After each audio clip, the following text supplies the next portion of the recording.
ఈరోజు నేను మీతో పార్కిన్సన్స్ డిజీజ్ మరియు పార్కిన్సోనిజం ఈ టాపిక్స్ గురించి కొన్ని విషయాలు డిస్కస్ చేస్తాను. మనం తరచూ చూస్తుంటాము పెద్దవాళ్ళలో కొంతమందికి బ్యాలెన్స్ తప్పిపోవడం, చెయ్యి వణకడం ఇట్లాంటి సింప్టమ్స్ ఉంటాయి. బ్యాలెన్స్ తప్పిపోవడం, చెయ్యి వణకడం, కాలు వణకడం ఇలాంటి సింప్టమ్స్ ఉంటాయి. ఈ సింప్టమ్స్ దేనివల్ల వస్తాయి? ఈ సింప్టమ్స్ వచ్చినప్పుడు ఏం చేయొచ్చు? ఈ విషయాలు నేను కొంచెం డిస్కస్ చేస్తాను మీతో.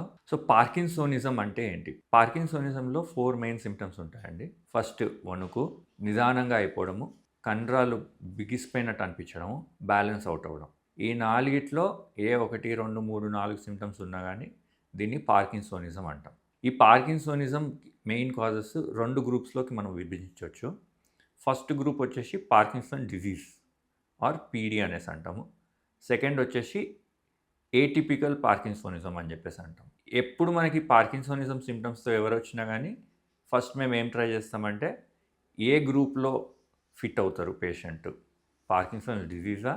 లేకపోతే ఏటిపికల్ పార్కిన్సోనిజమా? ఇది ఎట్లా మనం డిసైడ్ చేయొచ్చు అంటే ఫస్ట్ లివోడోపా అనే మెడిసిన్ ఉంటదండి. అది బ్రెయిన్‌లో డోపమిన్ ఏదైతే ప్రొడ్యూస్ అవుతుంటదో దానికి సబ్‌స్టిట్యూట్ అనమాట. సో, ఈ లివోడోపా అనే మెడిసిన్ ఇచ్చినప్పుడు దాంతో రెస్పాన్స్ ఎలా ఉంది అనేది మనం ఫస్ట్ చూస్తాం. ఎక్సలెంట్ రెస్పాన్స్ ఉంది. 50% కన్నా ఎక్కువ ఇంప్రూవ్‌మెంట్ వచ్చింది టాబ్లెట్ ఇచ్చినాక అంటే యూజువల్లీ అది ఫస్ట్ గ్రూప్ కింద మనం కౌంట్ చేస్తాం. అంటే పార్కిన్సన్ డిసీజ్. పెద్దగా ఇంప్రూవ్‌మెంట్ లేదు. జస్ట్ 20%, 25% ఇంప్రూవ్‌మెంట్ దానికన్నా తక్కువ ఇంప్రూవ్‌మెంట్ వచ్చింది అంటే అప్పుడు second group or atypical Parkinson's ఉందా అని చెప్పేసి మనకి సస్పిషన్ అయితదనమాట.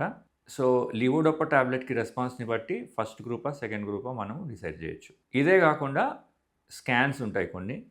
లైక్ ఎంఆర్ఐ స్కాన్ మనం చూసినామంటే ఫస్ట్ గ్రూప్ అంటే పార్కిన్సన్స్ డిసీజ్‌లో ఎంఆర్ఐ నార్మల్ ఉంటది. సెకండ్ గ్రూప్ అంటే ఏటిపికల్ పార్కిన్సన్స్‌లో యూజువల్లీ ఎంఆర్ఐలో మనం అబ్నార్మాలిటీస్ చూస్తామనమాట. ఇవే కాకుండా మనకి కొన్ని పెట్ స్కాన్స్ అని ఉంటాయి. ఎంఆర్ఐ కాకుండా పెట్ స్కాన్స్ అని కూడా ఉంటాయి. సో, ఈ పెట్ స్కాన్స్‌లో మనము తేడాలు చూసి కూడా ఫస్ట్ గ్రూపా, సెకండ్ గ్రూపా అని చెప్పేసి మనం ఐడెంటిఫై చేయొచ్చు.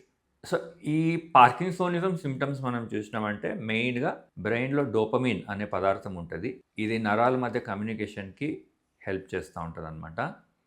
ఈ డోపమిన్ అనే కెమికల్ ఎప్పుడైతే డౌన్ అయితదో అప్పుడు మనం ఈ పార్కిన్సోనిజం సింప్టమ్స్ ప్రామినెంట్‌గా చూస్తా ఉంటామనమాట. ప్రోటోటిపికల్ పార్కిన్సోనిజం జబ్బు మనం చూసినామంటే అది ఫస్ట్ గ్రూప్ సింప్టమ్ అంటే పార్కిన్సన్స్ డిసీజ్ ఆర్ పీడీ అని చెప్పేసి అంటాము. సెకండ్ గ్రూప్‌లో మనం చూసామంటే ఆల్మోస్ట్ 9, 10 రకాల జబ్బులు ఉంటాయన్నమాట. దాంట్లో వచ్చేసి ఎంఎస్ఏ అని ఒకటుంటది. పీఎస్‌పీ అని ఒకటుంటది. కొంతమందికి డ్రగ్ ఇండ్యూస్డ్ పార్కిన్సోనిజం అంటాం. అంటే కొన్ని రకాల టాబ్లెట్లు వాడితే కూడా పార్కిన్సన్ సింప్టమ్స్ రావచ్చు. ఫర్ ఎగ్జాంపుల్ ఈ గ్యాస్ మెడిసిన్స్ కొన్ని ఉంటాయి. లివోసల్పిరైడ్ అని చెప్పేసి ఒక టాబ్లెట్ ఉంటది.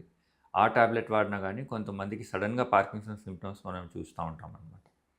ఇవే కాకుండా ఈ సెకండ్ గ్రూప్ అంటే ఏటిపికల్ పార్కిన్సోనిజంలో వాస్కులర్ పార్కిన్సన్స్ అని ఇంకొక జబ్బు ఉంటది. అంటే బీపీ, షుగర్ వల్ల బ్రెయిన్‌లో క్లాట్స్ తయారయ్యి దానివల్ల నిదానంగా అయిపోవడము, పార్కిన్సోనిజం సింప్టమ్స్ రావడము మనం చూస్తా ఉంటాము. ఇంకొంతమందికి ఎన్‌పీహెచ్ అంటే నార్మల్ ప్రెషర్ హైడ్రోసెఫలస్ అని ఉంటది. దీంట్లో ఏమైతదంటే బ్రెయిన్‌లో నార్మల్‌గానే మనందరికీ కొద్దిగా నీరుంటది. అయితే కొంతమందికి ఏమైతుందంటే ఈ నీరు ఎక్కువ అవ్వడంతో బ్రెయిన్ మీద నరాలు కొంచెం దెబ్బతిని దానివల్ల బ్యాలెన్స్ అవుట్ అవ్వడం, పార్కిన్సన్ సింప్టమ్స్ రావచ్చనమాట. సో, ఈ విధంగా రకరకాల కారణాల వల్ల మనం పార్కిన్సన్ సింప్టమ్స్ చూడొచ్చు. ట్రీట్మెంట్ పరంగా మనం చూసామంటే మెయిన్‌గా ఏ గ్రూప్ సింప్టమ్స్ ఉన్నాయో దాన్ని బట్టి ట్రీట్మెంట్ మెయిన్‌గా డిసైడ్ అయితది.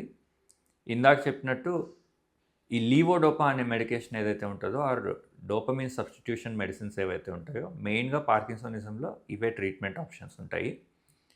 ఇవి గాకుండా ఫస్ట్ గ్రూప్ అనుకోండి లైక్ పార్కిన్సన్స్ డిసీజ్ పీడీ అనుకోండి.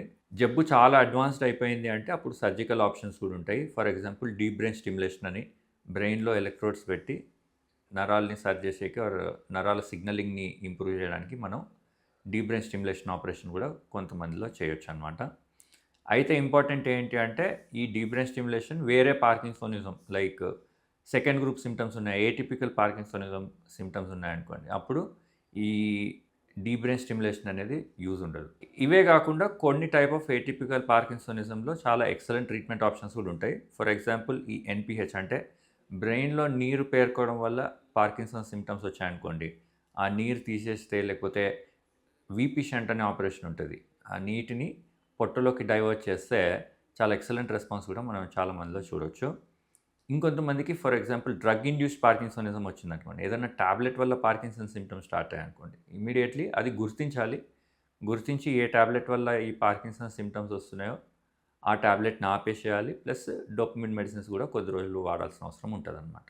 సో, ఈ రకంగా ఏ కారణాల వల్ల పార్కిన్సన్ సింప్టమ్స్ వస్తున్నాయి? ఫస్ట్ గ్రూప్ పీడీయా? Second group atypical పార్కిన్సోనిజమా?